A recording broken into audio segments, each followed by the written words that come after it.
A Point of Testimony by Carolyn Wells. Adventure Magazine, October 1911. Bert Bayliss was the funniest detective you ever saw. He wasn't the least like Vidocq, Lecoq, or Sherlock, either in personality or mentality, and perhaps the chief difference lay in the fact that he possessed a sense of humor, and not merely an appreciative sense either. He had an original wit and a spontaneous repartee that made it well-nigh impossible for him to be serious. Not quite, though, for he had his thinking moments. And when he did think, he did it so deeply yet rapidly that he accomplished wonders. And so he was a detective, partly because it pleased his sense of humor to pursue a calling so incongruous with his birth and station, and partly because he couldn't help it, having been born one. He was a private detective, but nonetheless a professional, and he accepted cases only when they seemed especially difficult or in some way unusual. As is often the case with those possessed of a strong sense of humor, Bayliss had no very intimate friends. A proneness to fun always seems to preclude close friendships, and fortunately precludes also the desire for them. But as every real detective needs a Dr. Watson as a sort of mind servant, Bert Bayliss invented one, and his Harris, he chose the name in sincere flattery of Sari Gamp, proved competent and satisfactory. To Harris, Bayliss propounded his questions and expounded his theories, and being merely a figment of Bayliss' brain, Harris was always able to give intelligent replies. Physically, too, young Bayliss was far from the regulation type of the prevalent detective of fiction. No aquiline nose was his, no sinister eyebrows, no expression of omniscience and inscrutability. Instead, he was a stalwart, large-framed young man with a merry, even debonair face and a genial, magnetic glance. He was a man who inspired confidence by his frankness and whose twinkling eyes seemed to see the funny side of everything. Though having no close friendships, Bayliss had a wide circle of acquaintances and was in frequent demand as a weekend visitor or a dinner guest. Wherefore, not being an early riser, the telephone at his bedside frequently buzzed many times before he was up of the morning. Every time the bell gave its rasping whir, Bayliss felt an involuntary hope that it might be a call to an interesting case of detective work, and he was distinctly disappointed if it proved to be a mere social message. One morning, just before 9 o'clock, the bell wakened him from a light doze, and taking the receiver, he heard the voice of his old friend Martin Hopkins talking to him. "I want you at once," the message came. "I hope nothing will prevent your coming immediately. I am in Clearbrook. If you can catch the 9:30 train from the city, I will meet you here at the station at 10 o'clock. There has been murder committed, and we want your help. Will you come?" "Yes," replied Bayliss. "I will take the 9:30. Who is the victim?" "Richard Hemingway, my lifelong friend. I am a guest at his house. The tragedy occurred last night, and I want you to get here before anything is touched. I'll be there. Goodbye." And hanging up the receiver, Bayliss proceeded to keep his word. "You see, Harris," he said silently to his impalpable friend, "Martin Hopkins is a gentleman of the old school, and a man whom I greatly admire. If he calls me to a case requiring detective investigation, you may be sure it's an interesting affair and quite worthy of our attention." "Eh, Harris?" The imaginary companion having agreed to this, Bayliss went calmly and expectantly on his way. At the Clearbrook station, he was met by Mr. Hopkins, who proposed that they walk to the house in order that he might tell Bayliss some of the circumstances. "Mr. Hemingway was my oldest and best friend," began Mr. Hopkins, "and with my wife and daughter, I've been spending a few days at his home. He was a widower, and his household includes his ward, Miss Sheldon, his nephew, Everett Collins, a housekeeper, butler, and several under-servants. This morning at 6 o'clock, the butler discovered the body of Mr. Hemingway in his library, where the poor man had been strangled to death. Clapham, that's the butler, raised an alarm at once, and ever since then the house has been full of doctors, detectives, and neighbors. We are almost there now, So I'll tell you frankly, Bayliss, that I sent for you to look after my own interests. You and I are good friends, and you are the best detective I know. The evidence seems, so far, to point to someone in the house, and among those addle-pated, cocksure detectives now on the case, it is not impossible that I may myself be suspected of the crime." "What?" cried Bert Bayliss in amazement. "Just that," went on the old man, almost smiling. "Hemingway and I have had large business transactions of late, and as a big bundle of securities has disappeared from his safe, it may look as if I had a hand in the matter. I can't quite take that seriously, Mr. Hopkins, but I'll be glad to look into the case, and perhaps I can give justice a boost in the right direction. You've no further hints to give me?" "No, the hints all point one way, and you'll discover that for yourself soon enough." They walked together up the short path that led to the house of the late Richard Hemingway. Clearbrook was a small settlement of well-to-do society people who wished to live near, but not in, New York. The houses were rather pretentious with well-kept grounds and picturesque flower beds, but Bert Bayliss paid little attention to the landscape as he hurried to the Hemingway mansion. Once in the drawing room, Bayliss was presented by Mr. Hopkins to his wife and daughter, also to Miss Sheldon and Mr. Collins. It was surely a tribute to the young man that all these people, who were fully prepared to treat the detective with a supercilious hauteur, were won at once by his affable and easy demeanor, and involuntarily greeted him as a man of their own class and standing. Mrs. Esty, the housekeeper, was also in the room, and at the moment of Bayliss' arrival, Coroner Spearman was about to begin his preliminary queries of investigation. Quite content to gain his knowledge of the case in this way, Bayliss settled himself to listen.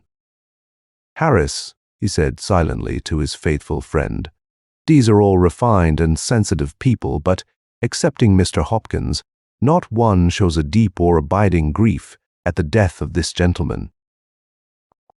Therefore, I deduce that with most of them, the loss is fully covered by inheritance." "Marvelous, my dear Bayliss, marvelous," replied Harris correctly. At the command of the coroner, Clapham, the butler, was summoned to give his account of the discovery of the body. "I came downstairs at 20 to 6, sir," said the pompous but deferential Englishman, "and it would be about 6 when I reached the master's library. The door was closed, and when I opened it, I was surprised to find one of the lamps still burning. The one by the desk, sir. By its light, I could see the master still sitting in his chair. At first I thought he had come downstairs early to do some work. Then I thought he had been working there all night, and then I thought maybe something was wrong. These thoughts all flew through my mind in quick succession, sir, and even as I thought them, I was raising the blinds. The daylight poured in, and I saw at once my master was dead. Strangled." "Sir, how did you know he was strangled?" asked the coroner. "Because, sir, his head was thrown back and I could see black marks on his throat." "What did you do then?" "First, I called Mrs. Esty, who was already in the dining room, and then, at her advice, I went to Mr. Collins' door and knocked him awake. He hurried downstairs, sir, and he said, 'Never mind that. Mr. Collins will be questioned later.'" "Harris," said Bayliss silently to his friend, "that coroner is no fool."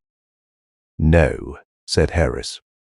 "If that is all the account of your finding of Mr. Hemingway's body," continued Mr. Spearman, "tell us now what you know of Mr. Hemingway's movements of last evening." "He was in his library all the evening," said Clapham.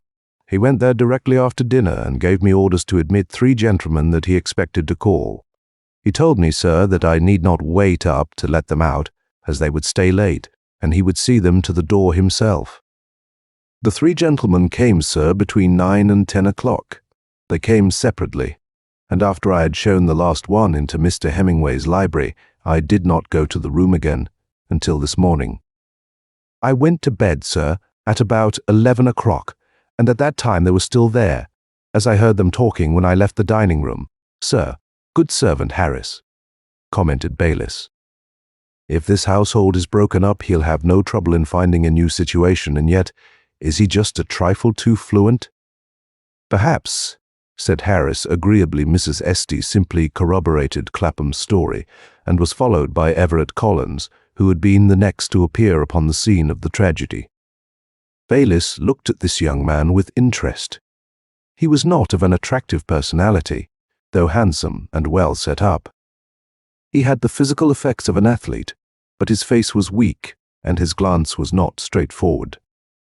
"He impresses me as untrustworthy," Bayliss confided to Harris, "and yet, confound the fellow, there is something about him I like." "Yes," said Harris. Mr. Collins had little to say. He had been wakened by Clapham from a sound sleep, and had hastily run downstairs to find his uncle indeed dead and evidently strangled. As to his own movements the night before, he had spent the evening out, had returned at about 11:30, had let himself in with his latchkey, and had gone to bed. He had noticed that the library door was closed, and he could not say whether anyone was in the room or not. Miss Ruth Sheldon testified to the effect that she had played bridge with Mr. and Mrs. Hopkins and Miss Ethel Hopkins until about 11, when they had all retired. The Hopkins family corroborated this, and all agreed that they had heard no sound of any sort downstairs after reaching their rooms. "It was Mr. Hemingway's habit," volunteered Miss Sheldon, "if he had late callers, to let them out himself, to close the front door quietly after them, and then to go up to his room with great care in order not to disturb any of us who might be asleep. He was most thoughtful of others. Comfort, always." The members of the household having been heard, Mr. Spearman turned his attention to some others who sat in a group at a small table. One of these was the lawyer, Mr. Dunbar. He simply stated that he had full charge of Mr. Hemingway's legal affairs and was prepared to make an accounting when required. But he added that his client's business with him was not extensive, as the late financier was accustomed personally to look after all such matters as did not require actual legal offices. Mr. Hemingway's private secretary, George Fisk, testified that he was in the habit of coming to Mr. Hemingway's home every day from 10 o'clock to 4. He had left as usual the day before at 4 o'clock, and knew of nothing unusual regarding his employer or his business matters at that time. Fisk had been sent for earlier than usual on this particular morning, but could throw no light on the affair. He knew the three men who called, and they were three of the richest and most influential citizens of Clearbrook, who were more or less associated with Mr. Hemingway in some large financial interests. As a confidential secretary, Mr. Fisk courteously but firmly declined to go into details of these matters at present. There seemed to be no reason to suspect anyone whose name had been mentioned so far, and the coroner next turned his attention to the possibility of an intruder from outside, who had forced an entrance after the three gentlemen had departed, and before Mr. Hemingway could have left his library. That investigation proved that the windows were all securely fastened, and that the front door shut with a spring lock, which could be opened only from the outside by a latchkey. No one, save those who were already accounted for, possessed a latchkey, and as no doors or windows had been forced, they began to look to the coroner as if the evidence pointed to someone inside the house as the criminal. The doctor declared that Mr. Hemingway had died between 12 and 1 o'clock, and the three men who had called, being asked over the telephone, asserted that they left the house about midnight. One of these, Mr. Carston, had tarried after the others and had talked a few moments with Mr. Hemingway at his door. But though this would seem to make Mr. Carston the last person known to have had speech with the dead man, nobody dreamed for a moment of suspecting him. Bayliss' eyes travelled over the assembled listeners. "Pshaw," he said silently to Harris, "there are too many suspects. Granting the criminal was in the house, it might have been any of the servants, any of the guests, the ward, or the nephew. Every one of them had opportunity, for apparently after midnight the callers were gone, and everyone in the house was sound asleep except the victim and the criminal. But the fact of strangulation lets out Mrs. and Miss Hopkins, who were too slender and delicate for such a deed. That big, athletic Miss Sheldon might have done it, had she been inclined. That gaunt, muscular housekeeper could have accomplished it. And as to the men, young Collins, old Mr. Hopkins, and that complacent butler are all capable of the deed physically. So, Harris, as we've heard the facts of the case, will now hunt for clues and theories. Marvelous, Bayliss, marvelous, breathed Harris with deep admiration. Reaching the library, Bayliss found the precinct inspector busily going through the papers in Mr. Hemingway's desk. Inspector Garson had heard of the clever Bert Bayliss and was glad to meet him, though a little embarrassed lest the city detective should look upon his own methods as crude. With the coroner's permission, the body of the dead man had been removed, but otherwise no changes had been made in the room. Bayliss glanced interestedly about. There were no signs of a struggle. The position of several chairs showed the presence of callers who had evidently sat around in conversation with their host. The desk, though not especially tidy, showed only the usual paraphernalia of a man of business. By themselves in an open box had been laid the articles taken from the dead man's pockets. Bayliss looked at, without touching, the watch, the bunch of keys, the knife, the pencil, the pile of small coins and the handkerchiefs, which, together with a few papers, comprised the contents of the box. Then Bayliss looked swiftly but minutely at the desk. The fittings of handsome bronze were of uniform design and rather numerous. Every convenience was there. From pen rack to paste pot, there were a great variety of pens, pencils, and paper cutters, while many racks and files held a profusion of stationery, cards, and letters. Yet everything was methodical. The plainly labeled packets of letters, the carefully sorted bills, and the neat memoranda here and there, all betokened a systematic mind and a sense of orderly classification. The motive was, of course, robbery, said the inspector, as several others followed Bayliss into the library. For though everything else seems intact, a large bundle of securities which Mr. Dunbar knows were in Mr. Hemingway's safe last Friday are now gone. "Oh, those," said George Fisk. "I didn't know you looked on those as missing. I have them at my own rooms." "You have?" said the surprised inspector. "Why did you not state that fact when interviewed by Mr. Spearman?" "Because," said the young man frankly, "I didn't consider that the time or place to discuss Mr. Hemingway's finances. I was his confidential secretary, and though required to render an account at any time, I am careful not to do so prematurely. The bones in question are at my home because Mr. Hemingway gave them to me last Saturday to keep for him temporarily. Here's a list of them." Fisk took a card of figures from his pocketbook and handed it to the inspector, who glanced at it with satisfaction and approval. "You did quite right, Mr. Fisk," he said, "and I am glad the securities are safe. But then, what in your opinion could have been the motive for the deed of last night?" Fisk made no reply, but the expression on his face seemed to imply, against his will, that he could say something pertinent, if he chose. "Might it not be Harris," whispered Bayliss, "that young man overestimates the confidentialness of his secretaryship at this crisis?" Said Harris. Meanwhile, the inspector was rapidly looking over a sheaf of opened letters, each of which bore at its top the rubber-stamped date of receipt. "Sure," he whistled as he read one of these documents. He then looked furtively at George Fisk, who was occupied with some clerical work which had to be done at once. Without a word, Inspector Garson handed the letter to Bert Bayliss, signifying by a gesture that he was to read it. After a glance at signature and date, Bayliss read the whole letter. "My dear Mr. Hemingway, after our talk of yesterday morning, I feel that I must express more fully my appreciation of your declaration of confidence in me, and my gratitude therefor. I was too surprised when you asked me to act as executor of your will that I fear I was awkward and disappointing in my response. But, believe me, dear sir, I am deeply grateful for your trust in me, and I want to assure you that I will perform all the duties of which you told me to the very best of my ability, though I hope and pray the day is far off when such need shall arise.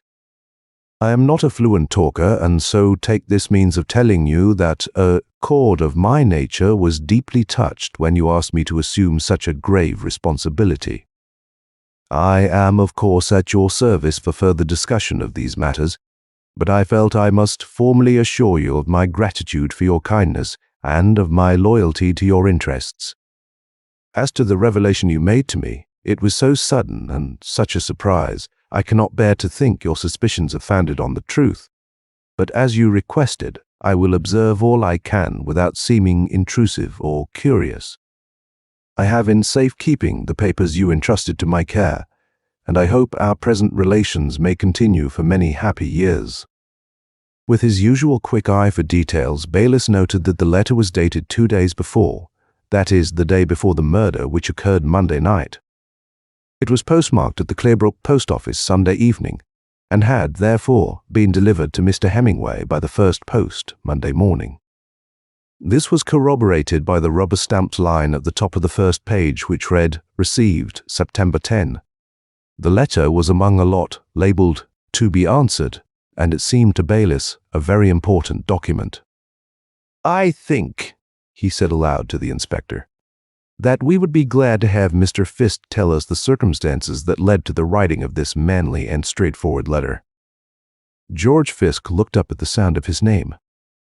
"Has that come to light?" he said, blushing a little at being thus suddenly brought into prominence. "I supposed it would, but somehow I didn't want to refer to it until someone else discovered it." "Tell us all about it," said Bayliss in his pleasant, chummy way, and at once Fisk began. "Last Saturday morning," he said, "Mr. Hemingway had a long talk with me. He expressed his satisfaction with my work as his secretary and kindly avowed his complete trust and confidence in my integrity. He then asked me if I would be willing to act as executor of his estate when the time should come that such a service was necessary. He said it was his intention to bring the whole matter before his lawyer in a few days, but first he wished to be assured of my willingness to act as executor. He told me, too, that he would add a codicil to his will, leaving me a moderate sum of money. All of this was on Saturday morning, and when I left at noon, as I always do on Saturdays, he gave me a large bundle of securities, and also his will, asking me to keep them for him for a few days." "You have his will, then?" asked Inspector Garson quickly. "I have, and also the bonds of which I have given you a memorandum. They are all at your disposal at any time." "Then Mr. Hemingway died without adding the codicil to his will in your favor," observed Bayliss. "Yes," replied Fisk, "but that is a minor matter in the face of the present tragedy." Bayliss felt slightly rebuked, but he couldn't help admiring the manly way in which Fisk had spoken. "And this conversation occurred on Saturday," went on Mr. Garson. "You took occasion to write to Mr. Hemingway on Sunday?" "I did," agreed Fisk. "I was so surprised at the whole thing that I was unable to express myself at our interview. I'm always tongue-tied under stress of great surprise or excitement. So I sat down Sunday afternoon and wrote to Mr. Hemingway. I mailed the letter Sunday evening, and he had already received it when I reached here on Monday morning at 10 o'clock, as usual." "Did he refer to your letter?" asked Bayliss. "Yes. He said he was glad I wrote it, and that he would answer it on paper, that I might also have his sentiments in black and white. Then he said we would discuss the matter more fully after a day or two, and we then turned our attention to other matters." "And this revelation he made to you?" queried Inspector Garson, running his eyes over the letter. Mr. Fisk hesitated and looked not only embarrassed, but genuinely disturbed. "That, Mr. Garson, I want to be excused from telling. Excused from telling. Why, man, it may help to elucidate the mystery of Mr. Hemingway's death." "Oh, I hope not. I hope not," said Fisk, so earnestly that both Bayliss and the inspector looked at him in surprise. "You do know something," said Mr. Garson quickly. "That may have a bearing on the mystery, and I must insist that you tell it." "It is because it may seem to have a bearing that I hesitate," said Mr. Fisk gravely. "But to put it boldly, as I told you, I am not fluent under stress of excitement. In a word, then, Mr. Hemingway implied to me that he had a half-defined fear that sometime his life might end suddenly. In the way it did? Yes, in that way. He feared that someone desired his death. And that was the reason he asked me to care for his will and his valuable securities for a few days. Why were these things not in the safety deposit vault? Asked Bert Bayliss. They have been, but a few days ago, Mr. Hemingway had them brought home to make some records and changes, and as it was Saturday, he could not send them back then, so he gave them to me. I have a small safe at home, and of course I was willing to keep them for him. Then Mr. Hemingway feared both robbery and murder, said Bayliss, and Mr. Fisk shuddered at this cold-blooded way of putting it. Yes, he did, said the secretary frankly.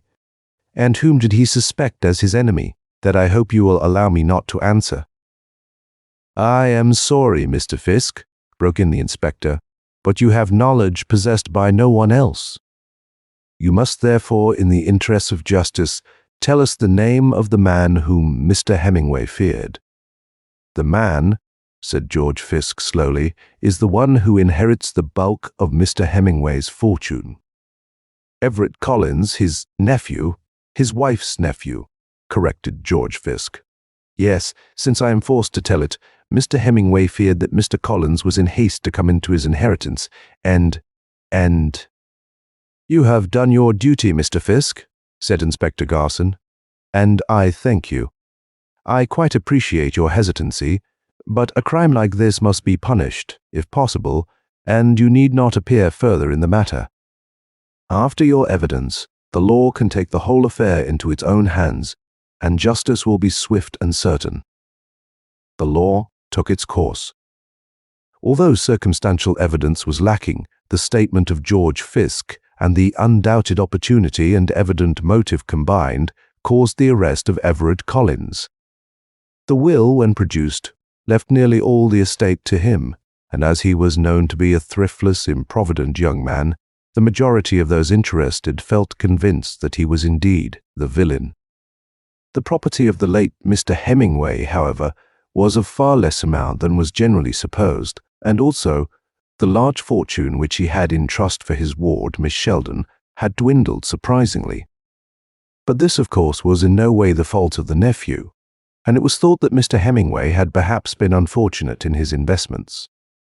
George Fisk became executor as desired by the late millionaire, but probate of the will was deferred until after Everett Collins should have been tried at the bar of justice. Collins himself was stubbornly quiet. He seemed rather dazed at the position in which he found himself, but had nothing to say except a simple assertion of his innocence. And he's innocent, Harris, declared Bert Bayliss soundlessly. No villain ever possessed that simple, straightforward gaze. Villains are complex. That man may be a spendthrift and a ne'er-do-well, but I'll swear he's no murderer, and I'll prove it. Marvelous, Bayliss, marvelous, said Harris. Bayliss had come to Clearbrook on Tuesday, and on Wednesday Collins was arrested. On Wednesday afternoon, Bayliss shut himself up alone in the library to clue hunt, as he called it, acting on his conviction that Collins was innocent. He eagerly sought for evidence in some other direction. Seating himself at Mr. Hemingway's desk, he jotted down a few notes, using for the purpose a pencil from the pen tray in front of him. He looked at the pencil abstractedly, and then he suddenly stared at it intently. "A clue," he said mentally to Harris. "Hush, don't speak." Though Harris hadn't. "I sure have a clue, but such a dinky one." He looked at the pencil as at a valuable curio.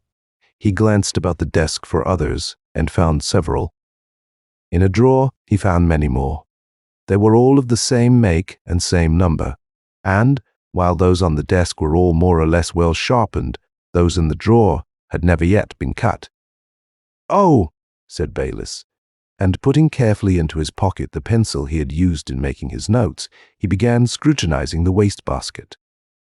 There were not many torn papers in it, but the top ones were letters, envelopes, or circulars, each torn once across. On top of these were some chips of pencil cedar and a trifle of black dust, as if collecting precious treasure. Bayliss, with extreme care, lifted out the top layer of torn envelopes and, without disarranging the tiny wooden chips and black lead scrapings, laid all in a box, which he then put in a small cupboard and, locking its door, put the key in his pocket. Then he returned to the desk and picked up the packet of letters which had been received on Monday and from which Mr. Fisk's letter had been taken. There were about a dozen of them, and he looked with interest at each one. Everyone was cut open the same way, not by a letter opener, but with shears, a quick, clean cut, which took off a tiny edge along the right-hand end. Each was stamped to the top with the rubber received stamp in red ink. "Clever, clever villain," mused Bayliss. "I say, Harris, he's the slickest ever." "And nobody could have found him but yours truly, marvelous," murmured Harris. Then, straight to Inspector Garson, Bayliss marched, and asked to see the letter that Mr. Fisk wrote to Mr. Hemingway. Receiving it, he stared at it steadily for a moment, then, going to the window, scrutinized it through a lens. Moved by an excitement which he strove not to show, he returned it to Mr. Garson, saying, "You've no doubt, I suppose, as to the genuineness of that letter and all that it means and implies." "No, I haven't," said Mr. Garson, looking straight at the young man. "I have wondered whether there could be anything wrong about Fisk, but that letter is incontrovertible evidence of his veracity." "Why couldn't it be faked?" persisted Bayliss.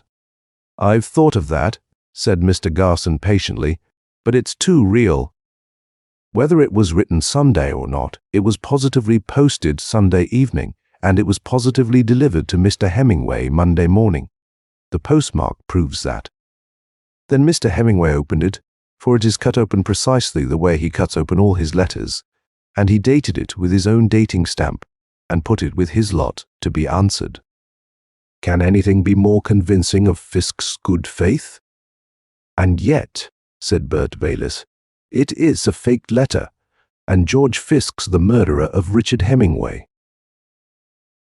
My dear sir, what do you mean? Just what I say. Richard Hemingway never saw this letter. Can you prove that? I can. Look at the envelope closely with this lens in a strong light. What do you see between the letters of Mr. Hemingway's name? I see. The inspector peered closer. I see faint pencil marks. Can you make out what they spell? No, yes. G-E-O. Is it George Fisk? It is, though not all the letters are discernible. Fisk wrote this letter on Sunday and mailed it on Sunday, but he addressed it to himself, not to his employer. Why? Exclaimed Mr. Garson in amazement. Listen. He addressed it with a very soft pencil to himself, and traced the address very lightly. It reached his boarding house Monday morning, of course, and then he erased the pencil marks and boldly wrote Mr. Hemingway's name in ink. Then he cut off the end in precisely the way Mr. Hemingway opened his letters, and put the whole thing in his pocket. All day he carried it in his pocket. I am reconstructing this affair as it must have happened. And at 4 o'clock he went home with the missive still there. Late Monday night he returned after the 3 visitors had left. He strangled Mr. Hemingway. You know he's an athlete, and his employer was a frail old man. And then he used the rubber stamp on his own letter and tucked it into the bunch of to be answered. Then he rifled the safe with Mr. Hemingway's own keys, turned off all the lights but one, and swiftly and silently went home to bed. The rest you know, Mr. Bayliss. I can scarcely believe this, said Inspector Garson, fairly gasping for breath. What? You can't believe it when the villain has written his own name as damning evidence against himself? It must be, said the inspector, again scrutinizing the faint trace of pencil marks. But why did he do it? Because he wanted to be executor and thus be able to convert into cash the securities he has stolen. He returned those, only a few. Oh, it was a clever and deep-laid scheme. Fisk has quantities of bonds and other valuable papers entirely unaccounted for, and which, as sole executor, he can cash at his leisure, all unknown to anyone. How did you discover this? By the simplest clue. I chanced to notice on Mr. Hemingway's desk a pencil, freshly sharpened, but sharpened in a totally different way from those sharpened by the man himself. I looked at all the other pencils on his desk, at the one taken from his pocket, and at one in his bedroom. They're all sharpened in exactly the same way, with numerous long, careful shaves, producing a whittled pyramid.